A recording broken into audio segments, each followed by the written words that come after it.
tal? Muy buenos días, bienvenidos a su clase de Biología 2. El día de hoy vamos a ver el tema de evolución de las plantas.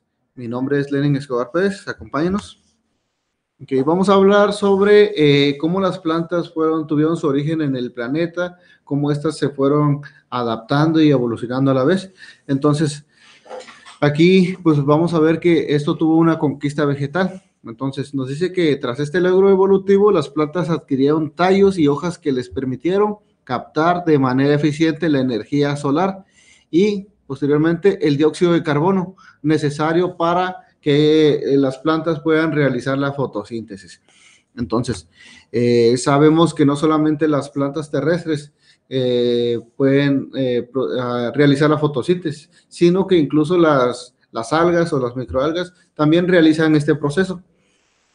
Entonces, se cree que las plantas derivaban de algunas algas ancestrales que se alojaban en las orillas de las lagunas.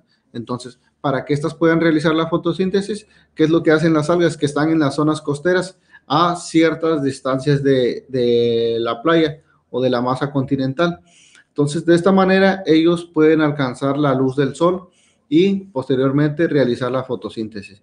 Entonces, fue este proceso de adaptación que algunas algas que estaban en la orilla, pues fueron sufriendo modificaciones para posteriormente conquistar lo que es la Tierra.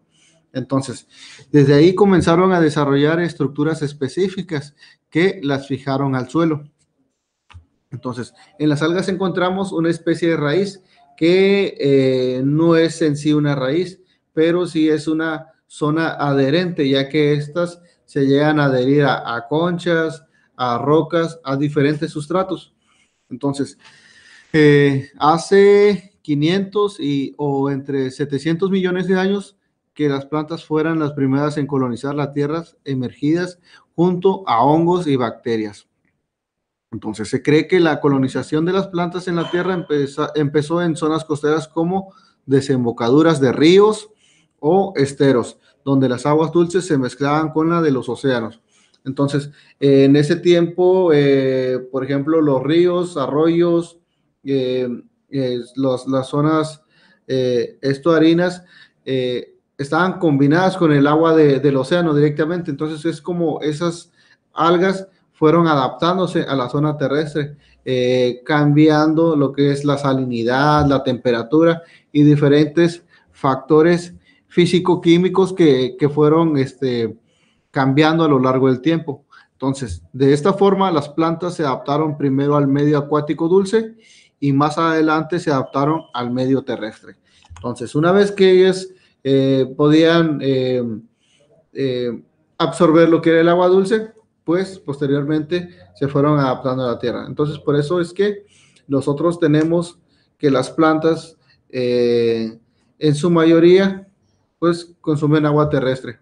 Hay otras que pueden soportar un poquito más de salinidad, pero incluso tenemos la zona de los humedales, donde tenemos plantas que pueden soportar diferentes grados altos de salinidad. Entonces, unas simples extensiones subterráneas originaron las raíces, posibilitando la absorción de agua y nutrientes disueltos en el suelo. Tras este logro evolutivo, las plantas adquirieron tallos y hojas que les permitieron captar de manera eficiente la energía solar y el dióxido de carbono necesarios para que las plantas puedan desarrollar lo que es la fotosíntesis. Entonces, vamos a encontrar una gran variedad de plantas, de algas, de microalgas, pero que todas estas pues van a realizar fotosíntesis.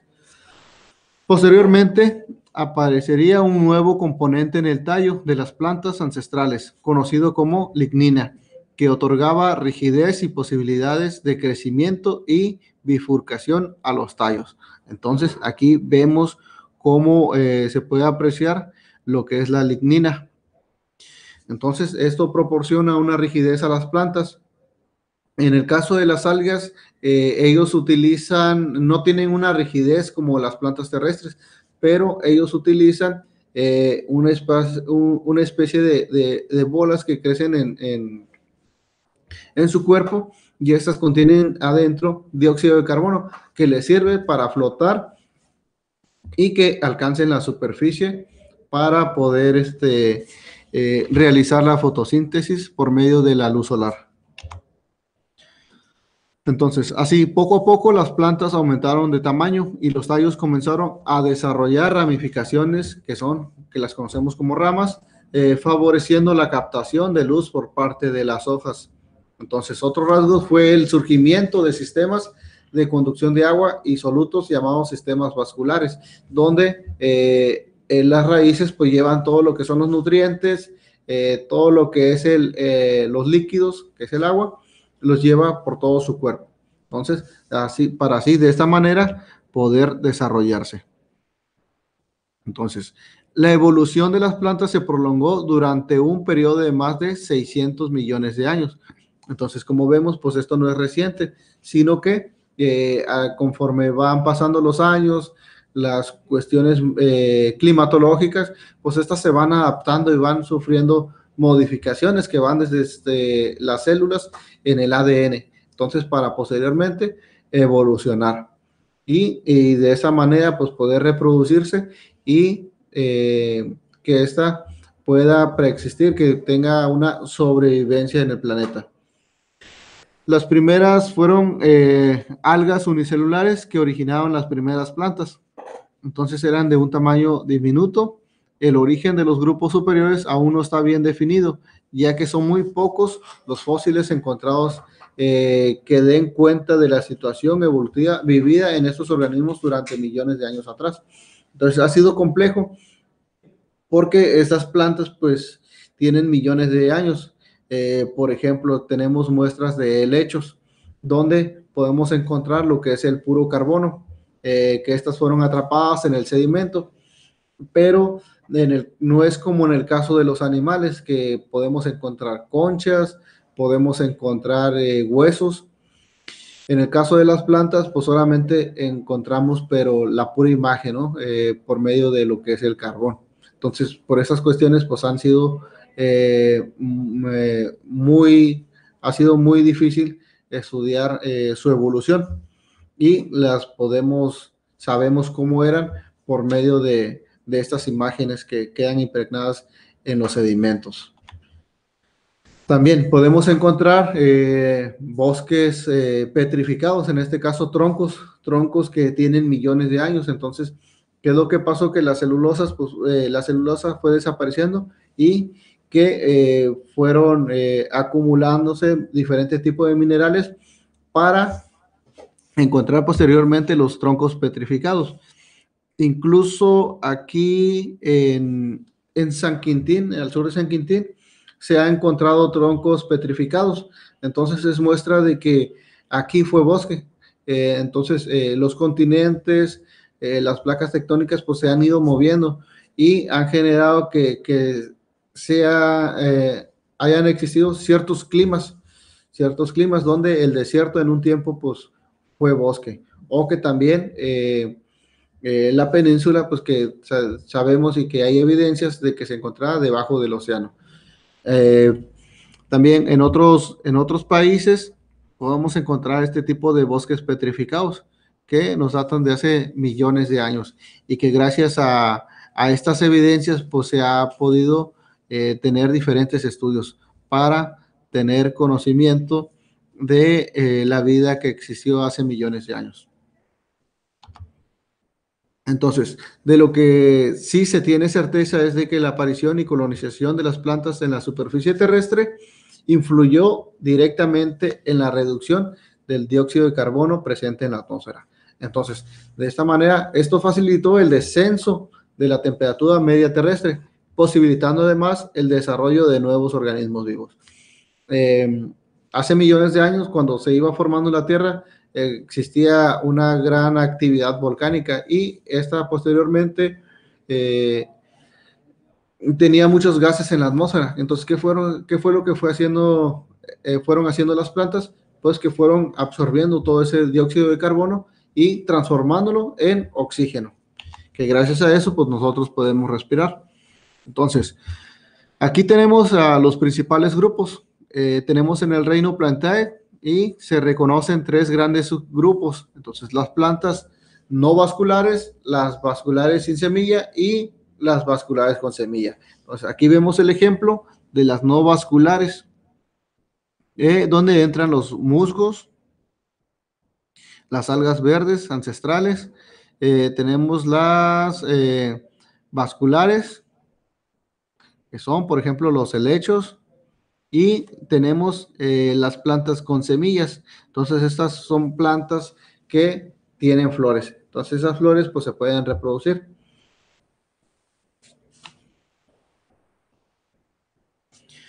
Ahora, aquí también nos dice que tenemos a las no vasculares, son conocidas también como briofitas. Y aquí vemos un ejemplo de los musgos, que por ejemplo, o casualmente esto se da, pero en zonas templadas donde pues hay mayor humedad.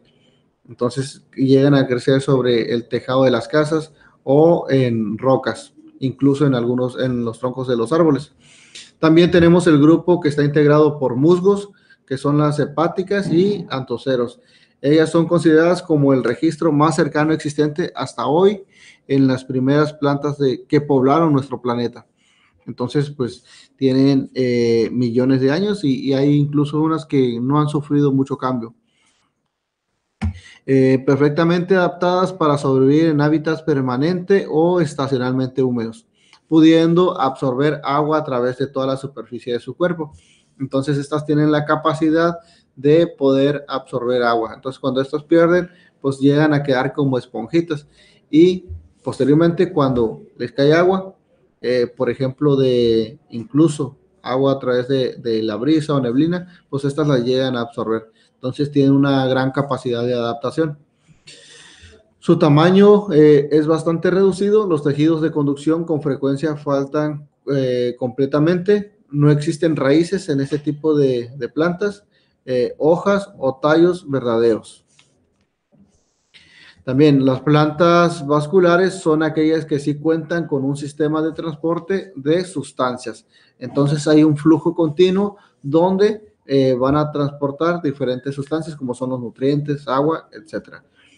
Se distinguen dos grupos diferenciados por su modo de reproducción, las que carecen de semilla y las que cuentan con semilla. Las primeras se originaron durante la era devónica, hace más de 416 millones de años, y en la actualidad están representadas comúnmente por los helechos. Entonces, anteriormente les mencionaba que pues existen registros fósiles de plantas, pero en sedimentos. Entonces, únicamente podemos ver la huella carbonatada por las imágenes que se presentan en las rocas, que en un tiempo pues, fueron depositadas en los sedimentos. Se caracterizan por contar con tejidos bastante simples en comparación a las plantas con semillas y tallos verdes de gran superficie que le otorgan una gran capacidad de realizar fotosíntesis.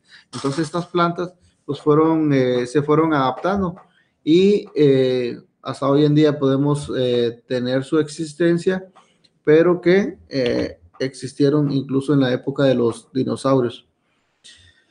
Las plantas vasculares sin semillas se reproducen mediante esporas, entonces los helechos pues tienen esa gran capacidad de producir esporas, estas se esparcen y pues llegan a formar pues una nueva planta, un nuevo helecho. Entonces estas esporas se encuentran en la fase, en la parte inferior del helecho y aquí podemos ver cómo están las esporas. Una vez que estas ya se maduran, pues son soltadas hacia el ambiente, donde van a buscar las condiciones adecuadas para poder desarrollarse. Estas últimas se forman en órganos especiales conocidos como esporangios, que son esas bolitas amarillas, los cuales se encuentran en hojas modificadas llamadas esporófilos. Entonces aquí podemos ver los esporófilos, los oros y los foliolos. Entonces, una vez que estas esporas están maduras, pues ya pueden cumplir su función del ciclo de vida. Las plantas vasculares con semilla constituyen el grupo evolutivo más complejo del reino. Entonces, Su forma de reproducción es considerada la más exitosa. La semilla cuenta con más ventajas en comparación a las demás agrupaciones del reino, siendo las plantas dominantes en la mayoría de los hábitats de nuestro planeta. Entonces, las plantas con semillas son las que conocemos comúnmente y pues existe una gran variedad. Entonces, estas plantas pues han sufrido diferentes modificaciones y es el grupo evolutivo más complejo, pero también el más desarrollado. Entonces, estos llegan a tener una pronta evolución porque incluso se pueden mezclar. Entonces, por ejemplo, conocemos flores que son híbridas. O, por ejemplo, si hablamos del maíz, que son plantas que tienen semillas y que pues se pueden modificar genéticamente.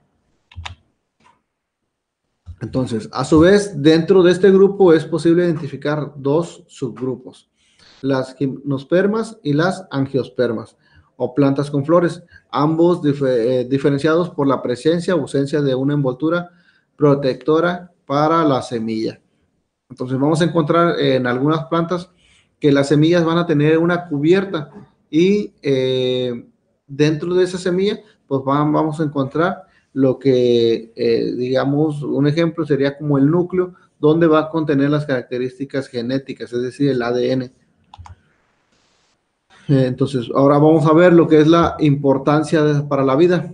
En términos de conservación, para muchos es más relevante la protección de las especies animales antes que las vegetales. Entonces, nosotros podemos encontrar en algunos medios, en la sociedad, grupos de conservación que están enfocados a los animales, pero recordemos que los animales son la segunda parte de la cadena alimenticia. La primera, pues, serían las plantas.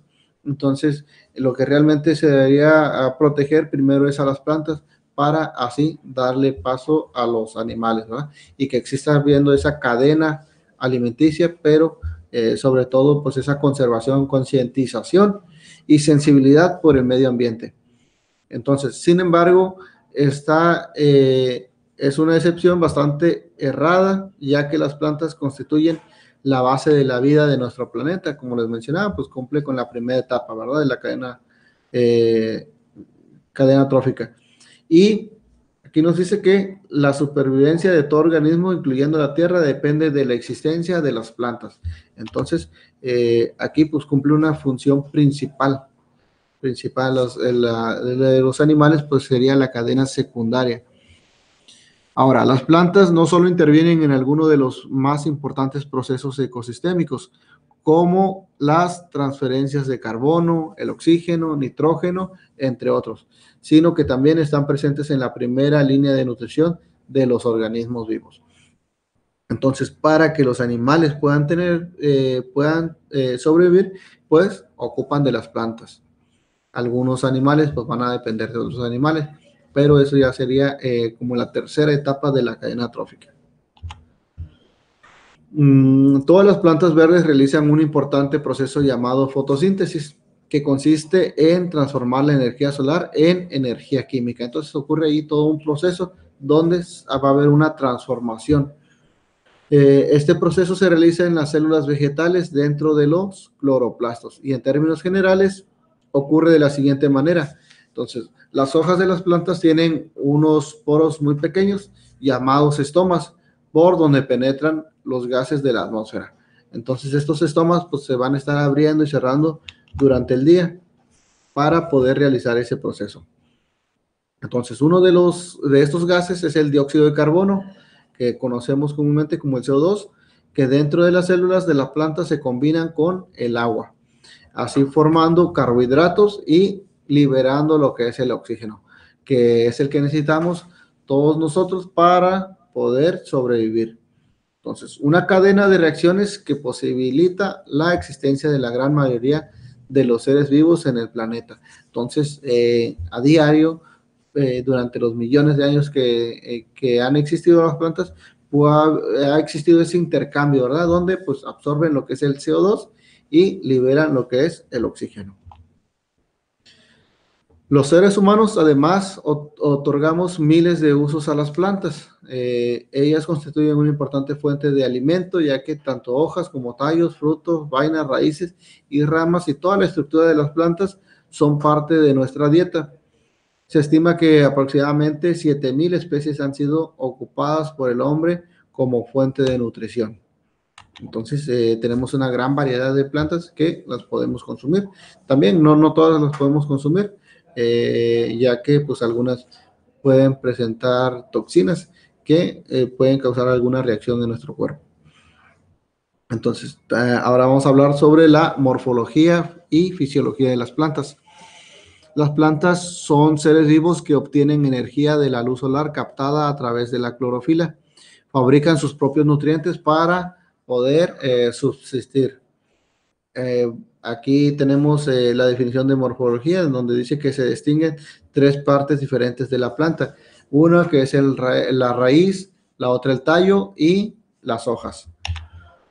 Entonces la primera es una parte no aérea y las otras dos son generalmente aéreas. Entonces cumplen con funciones, las funciones de la raíz son sujetar la planta al suelo, absorber el agua y las sales minerales disueltas, conducir las sustancias absorbidas hacia el tallo, servir de almacén para las sustancias de reserva. Observando exteriormente una raíz se distinguen las siguientes zonas. Entonces, si nosotros agarramos una planta, observamos la raíz, vamos a encontrar zonas impermeables, zonas de pelos absorbentes y zonas de nutrición. Entonces, una planta pues consta de varias partes y que esas partes pues van a cumplir una función. Atendiendo a su origen, las raíces pueden ser normales que provienen de la raicilla de la semilla y sale del extremo inferior del tallo. Las advertencias no provienen de la raicilla de la semilla, sino que salen normalmente de los nudos del tallo. Ahorita vamos a ver algunos ejemplos de los tipos de raíz que tenemos aquí, por ejemplo, las raíces aéreas y que en algún momento de nuestra vida pues hemos observado este tipo de plantas. También tenemos las de advertencia, tenemos las de pivotante, fibrosas, tuberosas y fibrosas tuberoso. Algunos órganos de reserva son el bulbo y los rizomas. Entonces, si vemos, tenemos una gran diversificación, morfología de los diferentes tipos de ejemplares de plantas. Ahora, ¿cuál es la función del tallo? Pues es un órgano vegetal que cumple las siguientes funciones. Algunos almacenan sustancias de reserva o elaboran alimento si son verdes. Da a una planta una estructura especial que le permite acceder a mejores condiciones a la luz y el aire. Conduce la savia hacia diferentes partes del vegetal, es decir, en todo su cuerpo. La estructura especial que tienen las plantas le permite aprovechar mejor la luz. La estructura espacial es que las ramas adquieren una serie de posiciones para recibir la luz. Algunas veces a lo mejor les ha tocado ver palmas que están sembradas de lado y que estas en un tiempo crecen hacia una dirección, pero después estas cambian su morfología para ir directamente hacia la luz solar. Entonces ellos tratan de buscar la luz para poder realizar una mejor fotosíntesis. Entonces de esa manera, pues ellas buscan cómo adaptarse. Ahora tenemos los tipos de flores. Tenemos las flores flor sentada, que le falta un péndulo de flora, flor completa, que posee los órganos de protección y los de reproducción. Tenemos la flor completa, flor desnuda, flor hermafrodita, muy comunes, flor unisexuales, flor estéril. Entonces, todos estos pues, presentan diferentes funciones, diferentes características que las van a hacer peculiares. Ahora, vamos a ver los mecanismos de dispersión. Entonces, se conoce como dispersión de la semilla al traslado de la misma desde el fruto hasta el lugar donde germina. Entonces, mirábamos los helechos, que esos una vez que son liberadas las esporas, estas se dispersan en el aire, causan una dispersión donde van a buscar las condiciones adecuadas, óptimas para su desarrollo. Ahora, esta estrategia la siguen las plantas para colonizar nuevos sistemas y también para hacerse la competencia entre sí mismas. Entonces, ellas tratan de buscar la sobrevivencia. Ahora, tenemos unos ejemplos aquí de mecanismo de dispersión. Por ejemplo, los murciélagos que llevan consumen frutas, consumen el néctar de las flores y algunas esporas o semillas son arrojadas en otros lugares. Entonces, ¿qué es lo que hacen las flores o plantas? Pues buscan, tienen colores atractivos para este tipo de mamíferos o también para las aves. De esa manera, las plantas pues logran colonizar nuevos lugares, dispersarse. Incluso cuando nacen nuevas islas, pues las aves son las encargadas de llevar esa semilla indirectamente hacia esos lugares y es como estas plantas llegan a crecer en nuevos lugares. Tenemos también, por ejemplo, las plantas del desierto, eh, las cactáceas. En este caso, por ejemplo, aquí tenemos la cholla, donde pues usa este mecanismo de dispersión con estas espinas. Llegan en muchas ocasiones nos llevamos a espinar en las manos, en los pies, algunos animales que pasan cerca de ellas. Entonces, esas partes se van desprendiendo de la cactácea y son llevadas a otros lugares. Entonces, de esa manera llegan a conquistar o colonizar nuevos ambientes para su desarrollo. Tenemos aquí también este tipo de planta muy común aquí en nuestra región, donde esta planta una vez madura tiene las raíces aéreas, se desprende con el aire y pues empieza a rodar, aventando cientos de semillas para su dispersión. Entonces, de esa manera, pues no solamente se queda en un solo lugar o a los alrededores, sino que llega a transportarse a varios metros de distancia. Y tenemos otras plantas muy común aquí que, por ejemplo, la semilla, una vez que se seca la planta, estas al tener contacto con el agua, lo que hacen es de que tiene una especie morfológica, esta parte de aquí, donde con el agua se empiezan a extender, empiezan como a simular como si estuvieran brincando. Entonces, de esa manera se llegan a dispersar. Entonces, esos son unos ejemplos. Existen muchos ejemplos más sobre las plantas y su mecanismo de dispersión. Entonces, pero que esto lo ha llevado a un grado de evolución para poder sobrevivir y poder adaptarse a nuevos sitios. Muy bien, cualquier duda o comentario lo pueden hacer en la plataforma donde con mucho gusto les responderemos. Que pasen un excelente día.